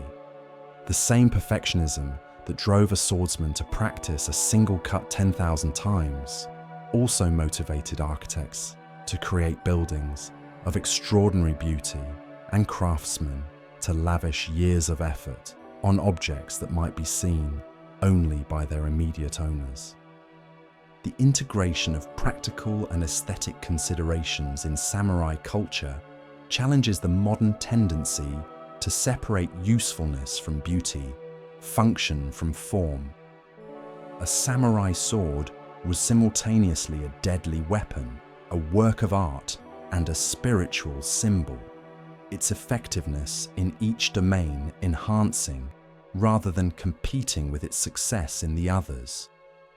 This holistic approach to creation and appreciation fostered a culture in which excellence was pursued for its own sake, rather than merely as a means to external rewards. As you rest more deeply, let your mind wander through the moonlit courtyards of an ancient castle, where the soft sound of a bamboo water feature marking time mingles with the distant chanting of monks in a mountain temple. The aesthetic that shaped these environments was based on principles that modern designers and architects are only beginning to rediscover: the power of restraint, the beauty of natural materials, the importance of empty space, the value of imperfection as a reminder of our connection to the natural world. The seasonal festivals that marked the samurai calendar were not mere entertainment, but opportunities for spiritual renewal and community bonding that reinforce the values and relationships essential to their society. The cherry blossom viewing parties of spring, with their bittersweet celebration of beauty and transience, reminded participants that life's most precious moments are often its briefest. The moon viewing ceremonies of autumn created occasions for contemplation and poetry that connected human consciousness to the larger rhythms of the cosmos. The martial arts that developed during the samurai period represented far more than systems of combat. They were complete philosophies of human development that integrated physical training, mental discipline, and spiritual insight. The various schools of swordsmanship, archery, and unarmed combat each embodied particular approaches to the fundamental questions of how to live with courage, how to maintain clarity under pressure, and how to achieve the perfect coordination of intention and action that characterized mastery in any field. The concept of kata, or formal exercises, that became central to martial arts training embodied the samurai understanding that excellence emerges from the patient repetition of fundamental movements until they become so deeply internalized that they can be executed without conscious thought. This principle extended far beyond physical techniques to encompass all forms of learning and development, from the memorization of classical poetry to the cultivation of moral character. The samurai understood that true spontaneity and creativity could only emerge from a foundation of disciplined practice that made excellence habitual rather than accidental. The influence of samurai culture on the development of Japanese aesthetics can be seen in countless details of daily life, from the design of everyday objects to the arrangement of living spaces. The preference for natural materials, the appreciation of asymmetry and irregularity, the value placed on objects that showed the marks of use and age. All these characteristics reflected the warrior's acceptance of impermanence and change as fundamental aspects of existence. The principle of less is more that became central to Japanese design was not motivated by poverty or simplicity for its own sake, but by the recognition that clarity and beauty often emerge more powerfully from restraint than from elaboration. A single flower in a simple vase could create a more profound aesthetic impact than an elaborate arrangement, just as a single perfect sword cut could be more effective than a flurry of complex techniques. The relationship between the samurai and the natural world was characterized by respect rather than domination, partnership rather than exploitation. The warrior understood himself as part of the natural order rather than separate from it, subject to the same laws of growth, decay, and renewal that governed all living things. This perspective fostered a form of environmental consciousness that modern humanity desperately needs to redevelop as we face the consequences of our alienation from the natural world. The hunting practices of the samurai were governed by strict codes that prohibited unnecessary killing and required the hunter to use every part of any animal he killed. The bow and arrow skills developed for warfare were adapted to hunting in ways that demanded extraordinary precision and patience, as the warrior sought to kill cleanly and quickly to minimize the animal's suffering. These practices reflected not sentimentality, but a deep understanding of the responsibility that comes with the power to take life. The garden design principles developed during the samurai period created landscapes that seemed natural despite their careful artifice, environments that provided contemplative beauty while requiring minimal maintenance and resources. These gardens were designed to change with the seasons, offering different rewards to visitors at different times of the year, and creating a sense of partnership with natural processes rather than opposition to them. As your breathing becomes slower and more regular, your mind perhaps drifting now between waking and sleeping consciousness, consider the profound silence that characterizes the deepest levels of samurai practice. This silence was not empty, but full, pregnant with infinite possibility and boundless potential. In this silence, the warrior discovered that true strength comes not from force, but from alignment with natural principles. That real victory comes not from defeating others, but from transcending the limited sense of self that creates the illusion of separation between self and other. The meditation practices that formed such an important part of samurai training were designed to cultivate this quality of aware silence, this capacity to remain centered and clear regardless of external circumstances. Whether sitting in formal meditation posture or moving through the kata of swordsmanship, the warrior learned to maintain a state of relaxed alertness that allowed him to respond spontaneously and appropriately to whatever situation arose. The breathing techniques that accompanied these practices were based on the understanding that the breath is the bridge between body and mind, the means by which consciousness and physical existence are unified. By learning to control and coordinate the breath, the samurai developed the ability to maintain calm and clarity even in the most challenging circumstances, whether facing an enemy in battle or making difficult decisions in times of crisis. The philosophical schools that flourished during the samurai period represented sophisticated attempts to understand the nature of reality and humanity's place within it. The integration of Buddhist, Confucian, and Shinto elements created unique forms of thought that honored both transcendent spiritual truth and practical wisdom, both individual enlightenment and social responsibility.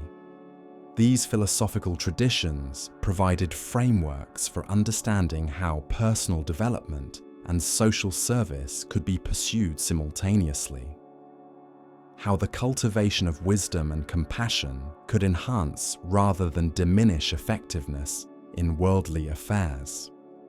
The concept of the middle way that became central to samurai philosophy represented not compromise or mediocrity, but the dynamic balance that allows for appropriate response to changing circumstances.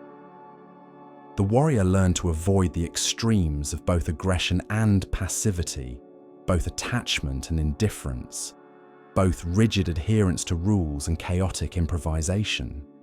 This middle way required constant adjustment and refinement, like the process of learning to balance on a tightrope or sail a boat in changing winds. The legacy of samurai architecture continues to influence contemporary design through its emphasis on harmony with natural settings, the integration of indoor and outdoor spaces, and the use of materials and proportions that create environments conducive to contemplation and peace. The traditional Japanese house, with its sliding screens, raised floors, and flexible interior arrangements, embodied principles of adaptability and simplicity that modern architects are rediscovering as they seek to create buildings that enhance rather than diminish human well-being.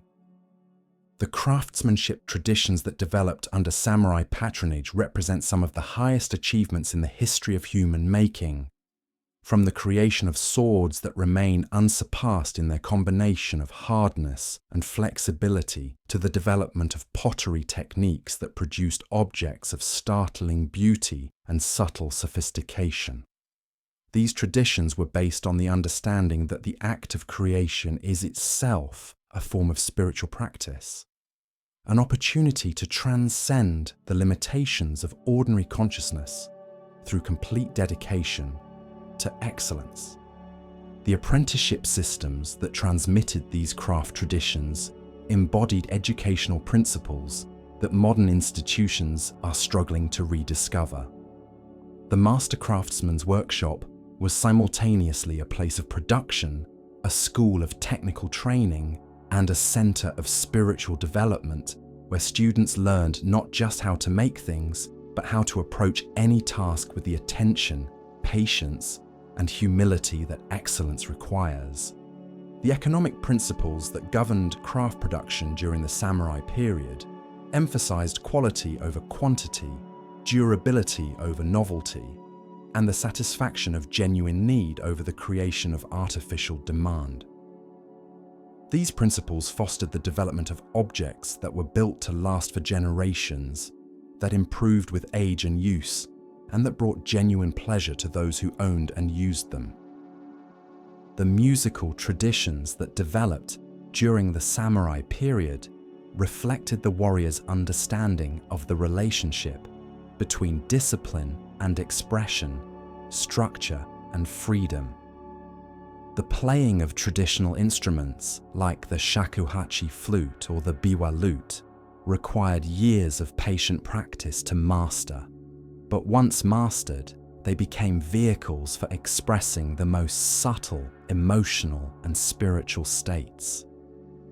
The music that emerged from this tradition was characterized by space and silence as much as by sound, creating contemplative environments that enhanced rather than distracted from inner reflection. The relationship between sound and silence in traditional Japanese music paralleled the relationship between action and stillness in martial arts, movement and rest in architecture, speech and quiet in social interaction. The understanding that silence enhances rather than diminishes sound, that empty space makes form more rather than less powerful, that restraint can be more expressive than elaboration. These insights informed every aspect of samurai culture and continue to offer alternatives to contemporary culture's tendency toward excess and overstimulation. The storytelling traditions that preserved and transmitted samurai history were based on the understanding that narrative is not merely entertainment, but a means of transmitting wisdom and values across generations. The great epic tales like the Heike Monogatari were performed by traveling musicians who brought these stories to life through a combination of chanting, musical accompaniment, and dramatic gesture that engaged listeners' emotions as well as their intellects. These performances served multiple functions simultaneously. They preserved historical memory, provided moral instruction, offered aesthetic pleasure, and created opportunities for community gathering and shared reflection. The stories themselves were carefully crafted to embody the values and insights that the samurai considered most important, using specific incidents and characters to illustrate universal principles of human behavior and moral choice. The oral tradition that supported these performances required performers to develop extraordinary powers of memory and expression, as they had to internalize not just the words of the stories, but their emotional content and spiritual significance. This tradition fostered a form of intelligence that modern education, with its emphasis on written texts and abstract concepts, has largely abandoned: the ability to embody and transmit wisdom through personal presence and direct communication. As you sink deeper into the peaceful embrace of sleep, your consciousness perhaps beginning to merge with the vast silence that underlies all sound, all movement, all thought. The story of the samurai reveals its deepest teaching: that the ultimate goal of all human striving is not personal achievement or external success, but the discovery of our fundamental nature as expressions of the same consciousness that animates all existence. The warrior's path, with its emphasis on discipline, service, and transcendence of ego, represents one approach to this universal quest for self-realization and enlightenment. The specific forms that this path took in feudal Japan The particular customs, institutions, and practices that characterize samurai culture were products of their time and place, but the underlying principles they embodied transcend any particular historical context. The moonlight that illuminates these final words is the same moonlight that shone on countless generations of samurai as they sat in meditation, practiced their arts, and contemplated the mystery of existence that no amount of learning or experience can fully penetrate. In that moonlight, the boundaries between past and present, self and other, teacher and student gradually dissolve, revealing the timeless awareness that is our true nature and the source of all wisdom, compassion, and peace. The final teaching of the samurai tradition is perhaps the most profound and paradoxical of all, that the way of the warrior ultimately leads beyond the need for warriors, that the path of discipline and training points toward a freedom that transcends all paths, that the cultivation of perfect skill and knowledge opens into a simplicity so complete that it appears to be no skill and no knowledge at all. In this ultimate simplicity, the sword becomes unnecessary because there is no enemy to fight. The armor becomes burdensome because there is nothing to defend. And the warrior discovers that the greatest victory is the realization that there was never anything to win or lose, nothing to achieve or protect, nothing to become that was not already present from the very beginning. Yet this final understanding does not negate the value of the journey that leads to it. Every moment of practice, every act of service, every choice made in favor of honor over expedience, beauty over utility, wisdom over cleverness contributes to the great work of human awakening that the samurai, in their own time and way, served with such dedication and grace. The story of the samurai thus becomes not just a historical narrative, but a mirror in which we can see reflected our own highest possibilities, our own capacity for courage, wisdom, and selfless service. Their example reminds us that greatness is not measured by external achievements, but by the depth of our commitment to the principles that make life meaningful and beautiful, and that the true warrior's battle is always ultimately with the limitations and illusions that prevent us from realizing our full potential as human beings. As sleep claims you completely now, may you carry with you something of the spirit that animated those ancient warriors, their dedication to excellence, their appreciation of beauty, their acceptance of change, and their understanding that the greatest strength comes not from opposition, but from harmony with the fundamental principles that govern all existence.